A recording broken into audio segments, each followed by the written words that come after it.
안녕하세요. 오늘도 사연살롱을 찾아주셔서 감사합니다. 저는 남편을 일찍 잃었어요. 아마 제 딸아이도 아빠의 장례식은 기억하고 있을 것입니다. 당시 저는 충격에 어찌할 바를 모르고 몸도 가누지 못하고 있었고 정신이 반쯤 나간 채 있었어요. 어린 외동딸은 낯선 사람들이 무서운지 엄마 엄마 하며 저를 찾고 있었고요. 엄마, 엄마.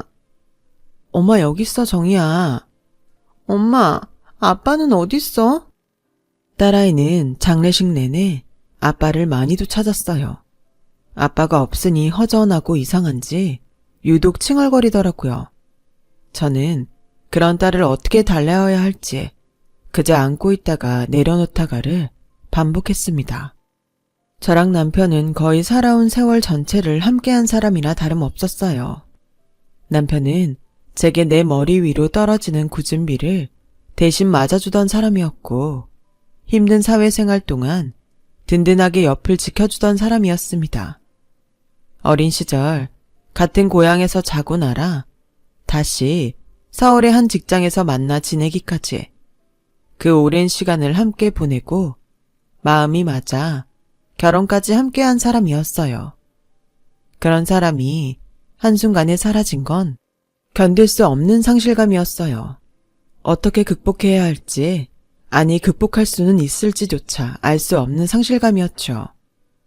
엄마, 나 배고파. 집에 먹을 거 없나? 있을 텐데. 아마 딸아이가 아니라면 남편 따라 세상을 등질 나쁜 생각도 했을 겁니다. 제게 밥을 찾는 딸아이가 있었기에 저는 조금씩 현실이란 땅에 발을 디딜 수 있었어요. 남편을 쏙 빼닮은 우리 아이가 있었기 때문에 살아갈 힘이 생긴 거죠. 하지만 인생의 불운은 함께 들어온다고 했던가요? 설상가상이란 말이 여기 있더군요. 남편을 보낸 지 얼마 되지 않아 저는 또 다른 차가운 현실을 맞이하게 되었습니다. 바로 직장에서 정리해고가 진행되면서 저도 잘려나가게 된 거예요. 거기다 친정 엄마까지 아프시게 되면서 아이를 돌봐주시지 못하게 되었고 거액의 수술비까지 필요하게 되었어요. 당장 살아가기도 퍽퍽한 현실에 엄마까지 아프시니 정말 정신을 놓을 것 같더군요. 너무 막막해서 앞이 보이지 않았어요. 그럼에도 불구하고 일단 딸을 품고 살아야만 했습니다. 어차피 경력도 단절되어 제가 일할 수 있는 곳은 많지 않았어요. 그래서 근처 동네 식당을 찾아 일을 하기 시작했는데 처음 해보는 식당 일이라 서툴기도 하고 절로 신음소리가 나올 만큼 힘들기도 했지만 그래도 오늘 한 끼 굶지 않을 수 있다는 거에 더 감사했던 것 같아요. 물론 어린 딸아이와 곰팡이 핀 꿉꿉한 단칸방에서 단 둘이 생계를 꾸려나가는 건 몸이 힘든 것보다는 한창 이것저것 배우고 뛰어놀아야 할 나이에 딸아이에게 무척이나 미안한 일이었기에 울컥하던 순간들도 많았어요. 하지만 제가 고생하는 걸 알았던 건지 그 어린 딸이 아장아장 걸어와 고사리 같은 손으로 안마를 해줄 때마다 잘 살아야 한다고, 그래야 죽어서도 내 남편에게 떳떳할 수 있는 거라고 생각하며 살았어요. 그리고 우리 딸은 저에게 그러더군요. 자기가 나중에 커서 엄마에게 효도를 하겠다고.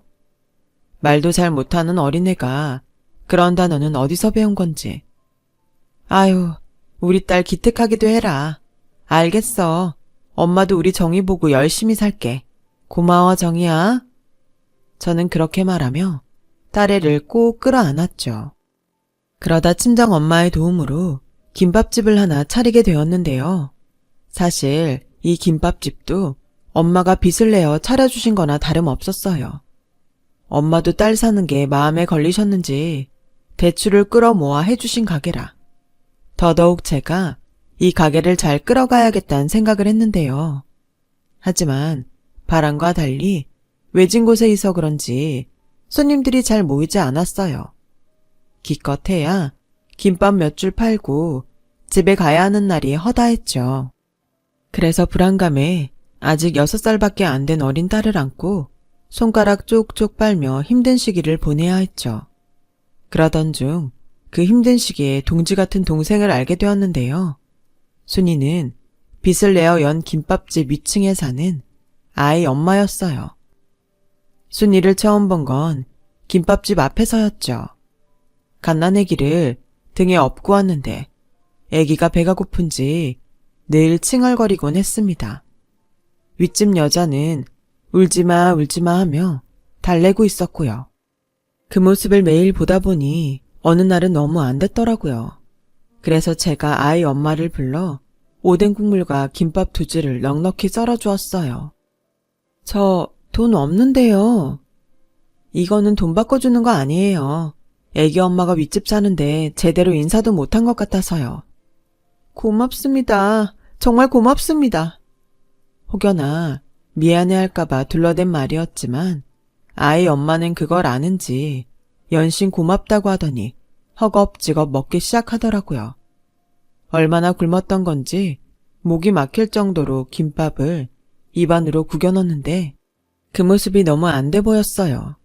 그래서 슬쩍 남편은 있는지 물어보았는데 갑자기 먹던 젓가락을 내려놓더니 아무 말도 하지 못하더군요. 그때 저는 순이가 저와 비슷한 처지라는 걸 알았습니다. 왜인지 모르겠지만 남편이 없는 같은 처지라 그런지 더 정이 가고 안쓰러워 가게에서 김밥이 남을 때 혹은 아이 엄마가 배고파 보일 땐 얼른 앉혀서 한입 하라고 불렀어요.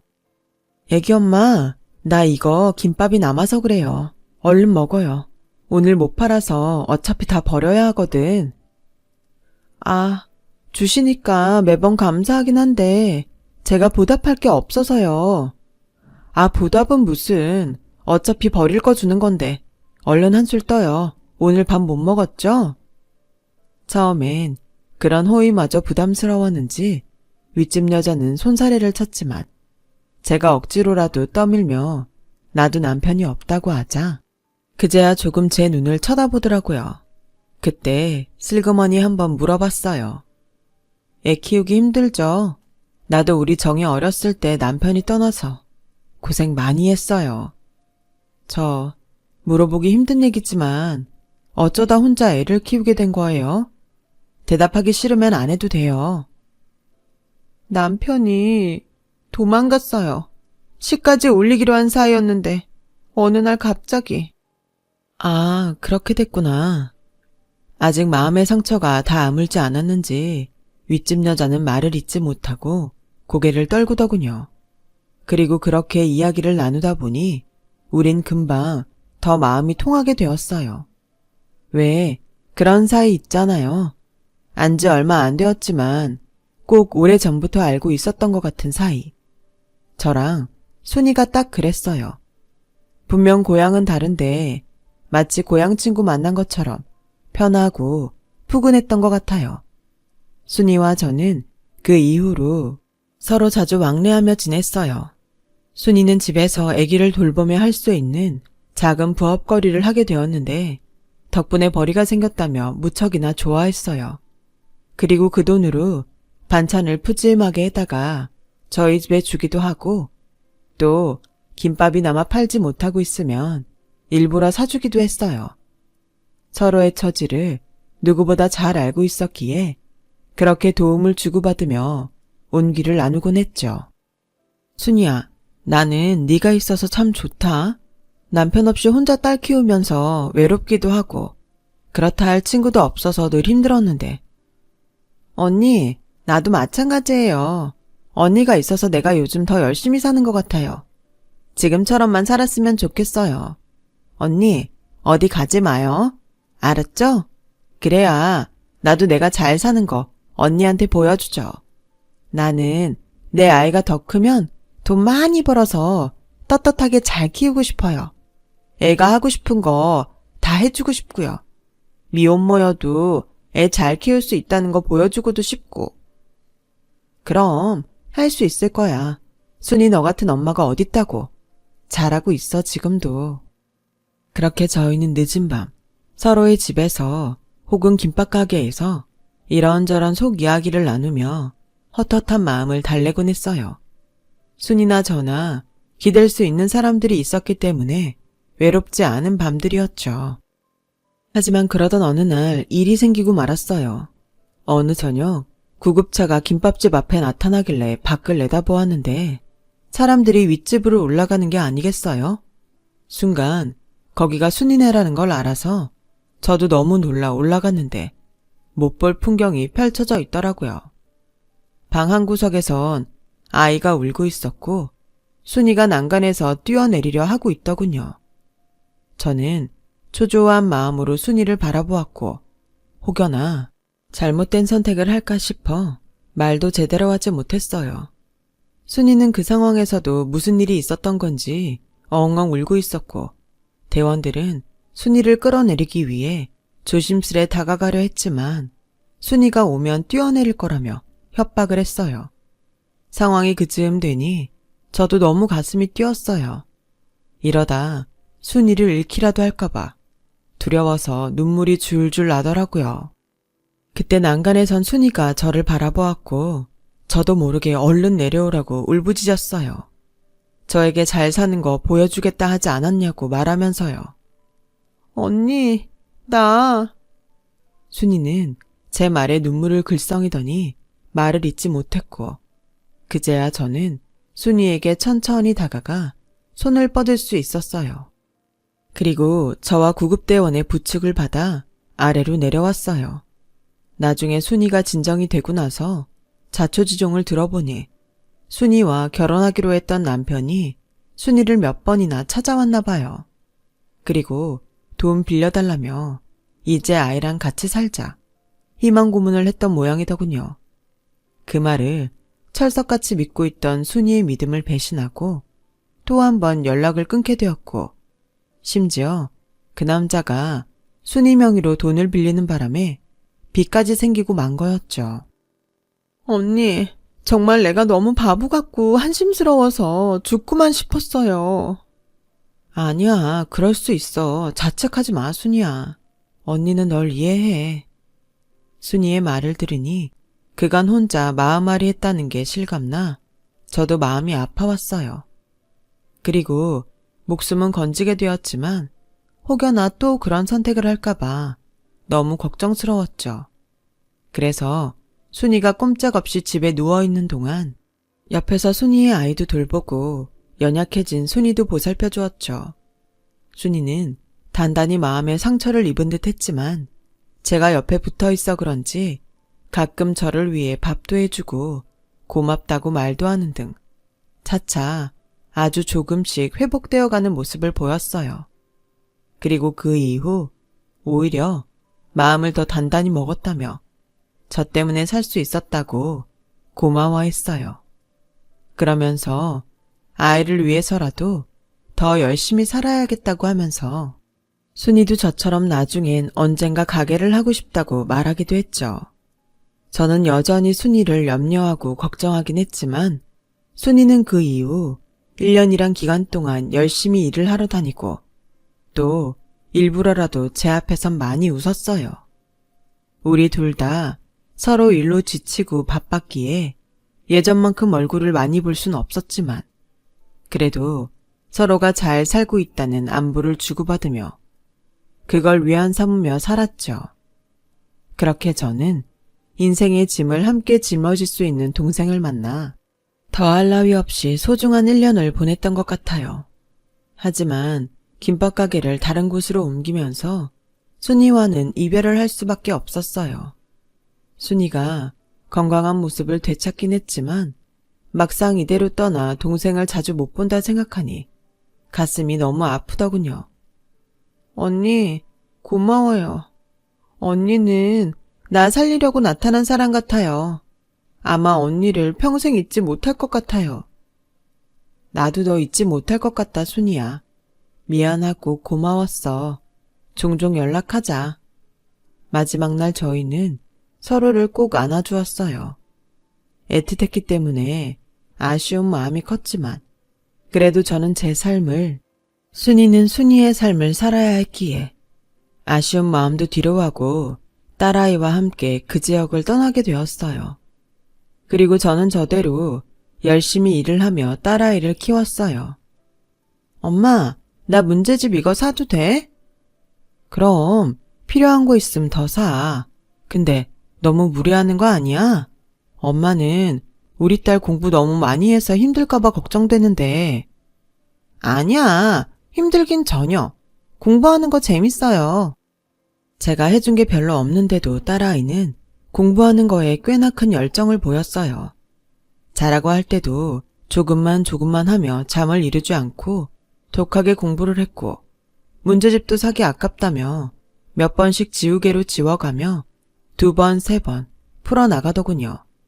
나중에 학교 담임선생님을 뵈러 갔는데 선생님께서 제 딸더러 정희는 정말 성실해요. 책임감도 강하고요. 뭐가 되든 될 것 같아요. 라고 하더군요.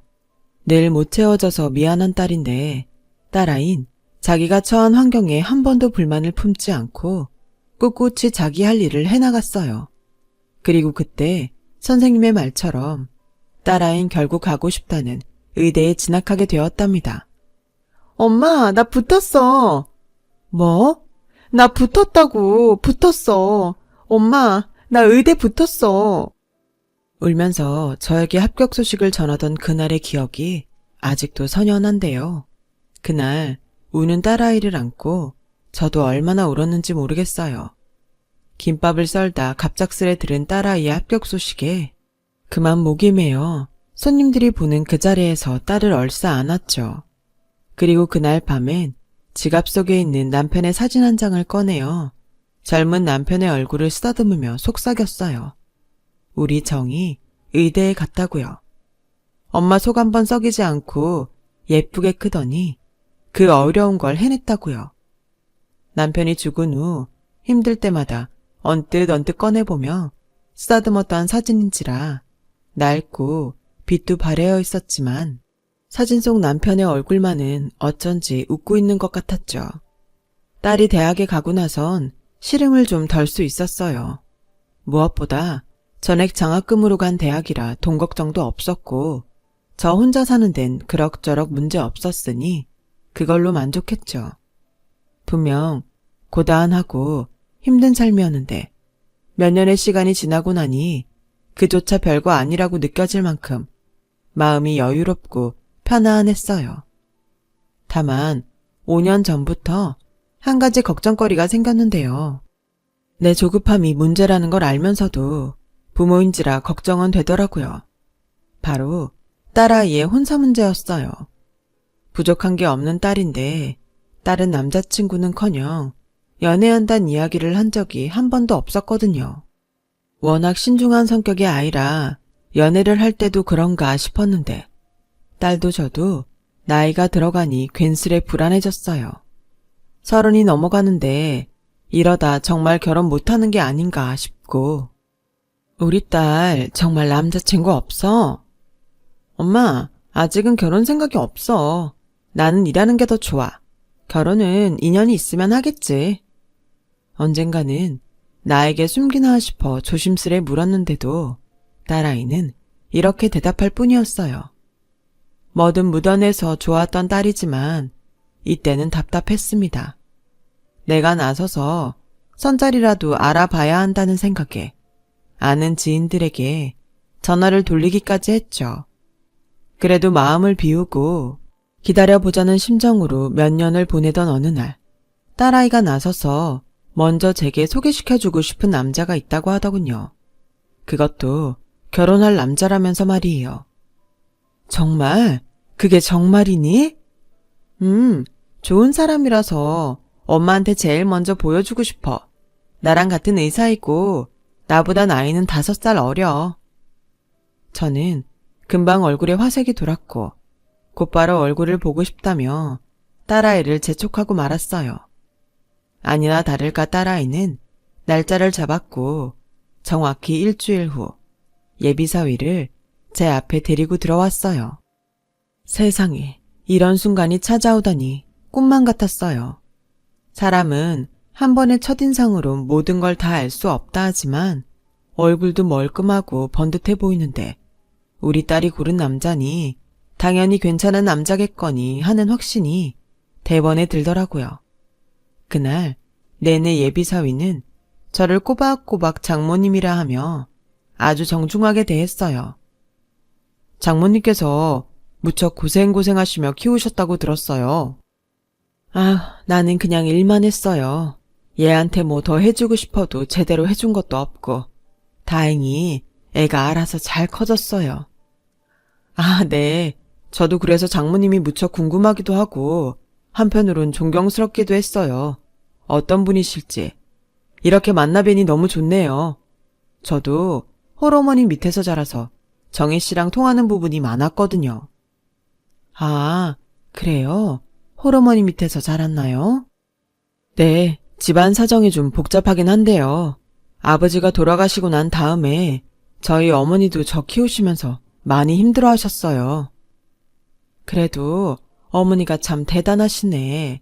이렇게 훌륭하게 아들을 키웠으니. 딸아이가 데려온 남자도 홀어머니 밑에서 자랐다고 했는데 저도 혼자 아이를 키웠기 때문에 사돈될 사람이 누군진 모르겠지만 벌써부터 동질감이 생기더라고요. 거기다 사실 만나기 전에는 딸아이보다 나이가 5살 어리다고 하길래 조금 걱정이 됐는데 말하는 걸 들어보니 전혀 그런 줄도 모르겠고요. 걱정이 무색하게도 너무나 제 마음에 차는 그런 사유였어요. 하지만 이것 또한 물거품 같은 꿈으로 끝이 나고 말았는데요. 딸아이가 사위를 보여준 지 한참 되었는데 상견례 잡자는 말이 없길래 전화를 해보았는데 그만 너무 충격적인 소식을 듣게 되었어요. 그날따라 딸아이 목소리가 많이 가라앉아 있었는데 처음에는 그런 줄도 몰랐죠. 정희야, 상견례는 언제가 좋으니? 엄마가 미리 날짜를 알고 있어야 할 것 같아 연락했어. 그게... 왜 그러니? 너희들 많이 바빠서 미뤄지고 있니? 엄마, 실은 그게 아니고 그 집에서 날 반대하고 있어. 뭐? 순간 심장이 쿵 떨어지는 것 같았어요. 왜 너를 반대해? 내가 진한 씨보다 나이도 많고 또 그 집안에서 원하는 며느리가 아니라네. 저는 저보다 더 아파하고 있을 딸아이를 위해 담담하려 노력했지만 말 그대로 너무도 충격을 받았습니다. 시댁의 반대라뇨. 이때껏 부족함 없이 키우려 노력했던 딸인데 엄마 위한다고 공부하기에도 부족한 시간 쪼개어 안마해주고 속 한번 썩이지 않은 착한 딸인데 그런 딸이 반대로 결혼을 하지 못하고 있다는 사실이 감당키가 어려웠어요. 안 되겠다 싶어 딸을 불러 자세히 말을 해보라고 퇴근했는데도 딸에는 쉽사리 말을 잇지 못했어요. 말하는 투나 분위기를 보니 그 집 시어머니가 유독 제 딸아이를 반대하는 것 같았지만 딸에는 심하게 말을 아꼈고 저는 더 물어볼 수가 없이 딸아이를 그대로 돌려보내고 말았어요. 다른 것보다 딸애의 얼굴이 말이 아니었어요. 얼마 전만 해도 예비 남편과의 결혼에 들떠 잔잔한 웃음기가 가득했던 딸아이의 눈밑엔 거뭇거뭇한 게 가득했고 밥도 제대로 먹지 않은 건지 요사이 비쩍 말라 있었어요. 한 번도 제 앞에서 그런 모습을 보인 적이 없는 딸인데 그런 딸아이를 보니 부모로서 가슴이 찢어지더군요. 그러던 중 저는 직접 그 예비사위를 만나기로 결심했습니다. 무슨 일인지 모르겠다만 부모로서 일단 예비사위와 먼저 이야기라도 해보며 상황을 풀어보기로 했어요. 결심은 했지만 막상 전화하긴 쉽지 않았는데 다행히 나와달라는 제 전화에 예비사위는 헐레벌떡 달려왔어요. 그 아이도 돌아가는 상황을 아는지라 차마 제 눈을 제대로 마주치지 못하더군요. 저도 이런 만남이 편치는 않았지만 그래도 딸아이를 위해 물어야 했어요. 자네 어머니가 우리 정희를 많이 반대한다고 하던데 사실인가? 네, 맞습니다. 죄송합니다. 왜 반대를 하시는 건가? 그게 저희 어머님께서 저를 혼자 키우셔서 그런지 많이 까다로우신 편이에요. 저보다 나이도 어려야 한다고 하고 여러 조건들을 다시고 저도 어머니가 어떤 며느리를 원하시는지 모를 만큼 까다로우십니다. 만나면 상황이 좀 해결될 거라 생각했는데 막상 이야기를 해보니 더 첩첩산중인 것 같았어요. 한숨이 저절로 새어나왔죠. 그런데 인생이 참 기이하죠. 그때 하필 예비사위에게 전화가 한 통 걸려왔습니다. 핸드폰 화면에 뜬 엄마라는 이름을 보니 예비사돈이더군요. 제가 전화를 받아도 된다 하자 예비사위는 망설이더니 천천히 전화를 받았어요. 그런데 통화 너머 들려오는 목소리가 예사롭지 않더라고요. 왜 그 자리에 가 있냐고, 누굴 만나는 거냐고 심하게 다그치는 것 같더군요. 그러면서 다짜고짜 저를 바꿔달라고 재촉하더군요. 결국 제가 전화를 받게 되었어요. 네, 안녕하세요. 단도직입적으로 말하겠습니다. 그쪽 집안과 우리 집안이 가당키나 합니까? 들으니 시장 통해서 김밥집 한다면서요. 아무리 그쪽 딸이 저희 아들과 같은 의사라 하더라도 결혼은 집안끼리의 약속인데 말입니다. 수준 맞지 않는 집안이랑은 결혼 못 시킵니다. 더는 말하고 싶지 않으니 이만 끊겠어요. 제 입에 이런 이야기 담는 것조차 불쾌하네요.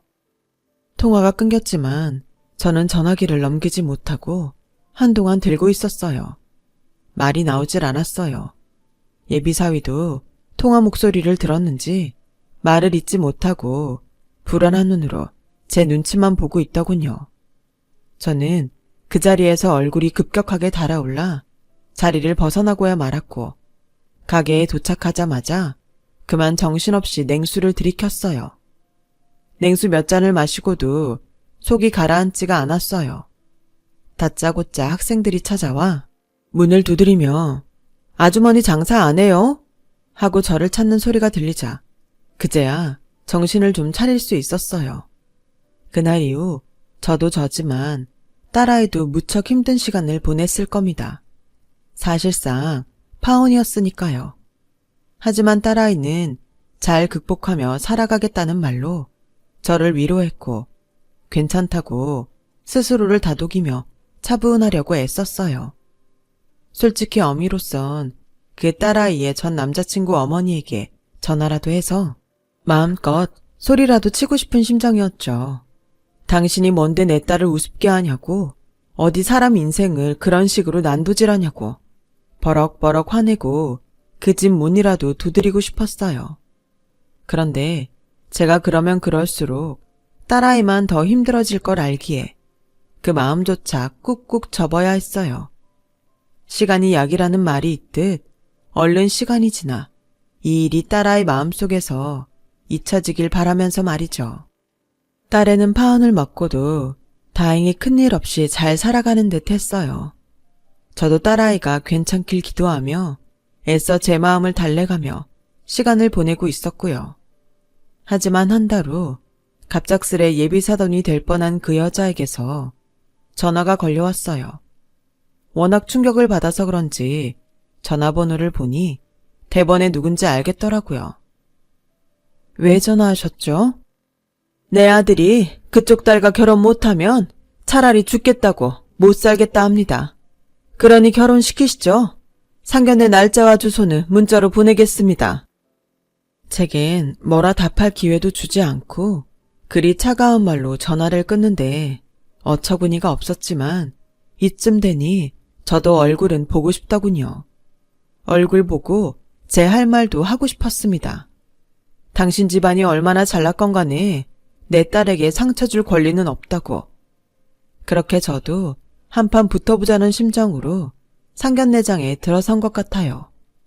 하지만 그 교양 없는 여자가 상견례장에 들어선 순간 그만 저는 숨을 쉴 수가 없었어요.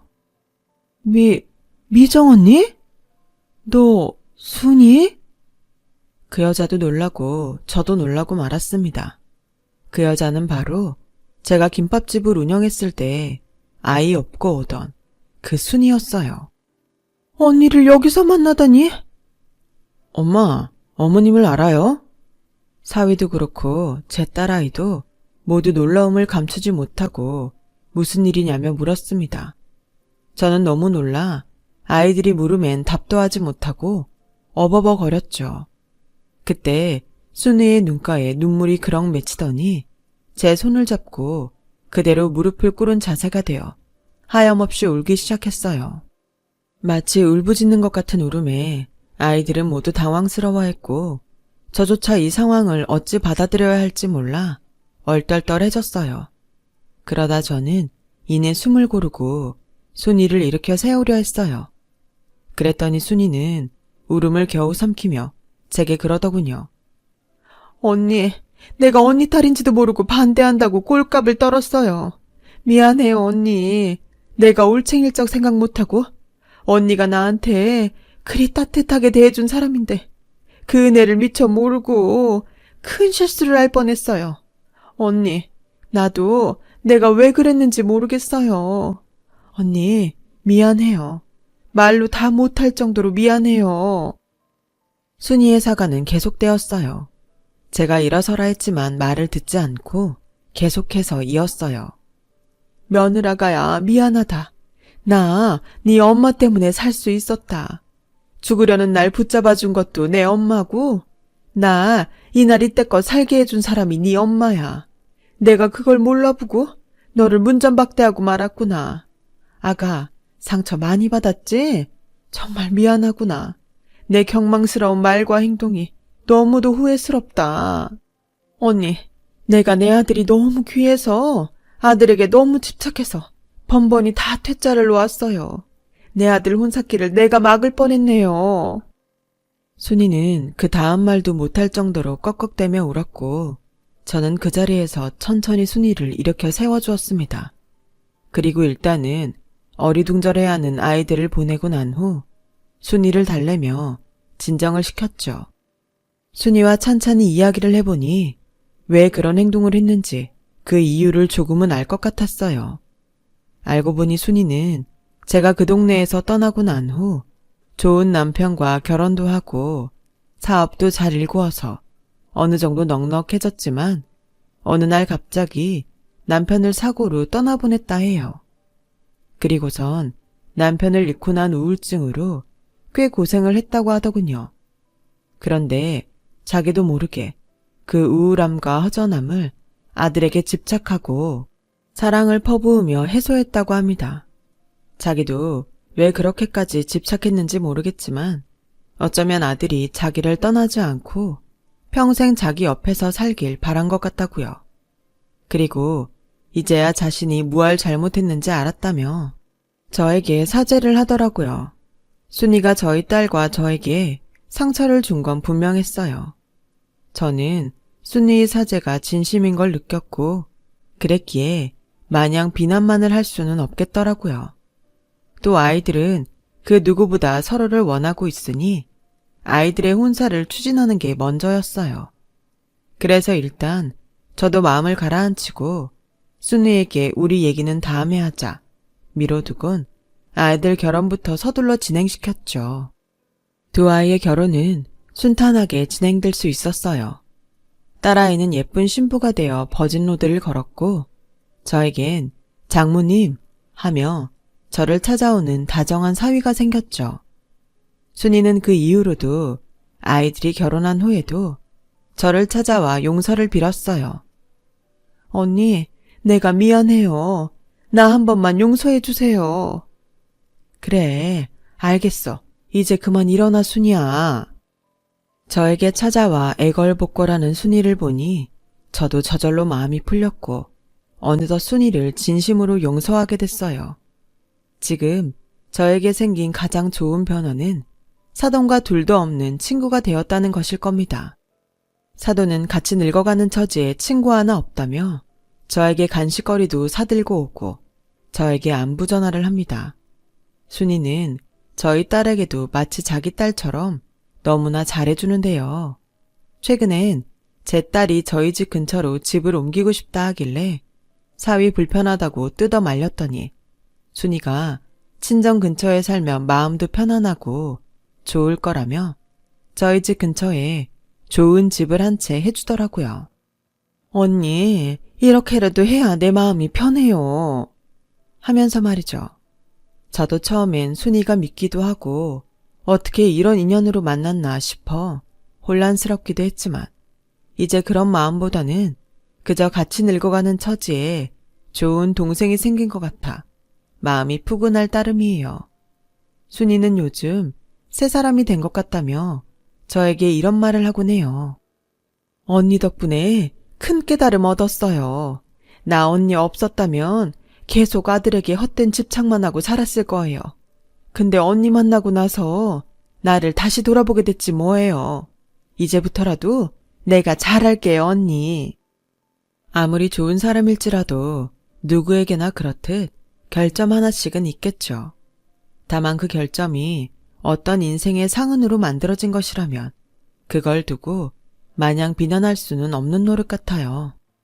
저도 순이도 곱지 않은 인생을 산 사람들이라 상흔도 많고 응어리도 많은 사람들이지만 젊은 날 그래서 서로를 이해하고 보듬어 주었던 것처럼 앞으로도 그러며 살아나가도록 하겠습니다. 여러분의 앞날에도 부디 함께할 수 있는 소중한 인연들이 많기를 바랍니다. 여러분, 사연 댓글에 응원과 현명한 조언 부탁드려요. 좋아요와 구독은 저에게 큰 힘이 됩니다. 오늘도 좋은 일 가득하세요.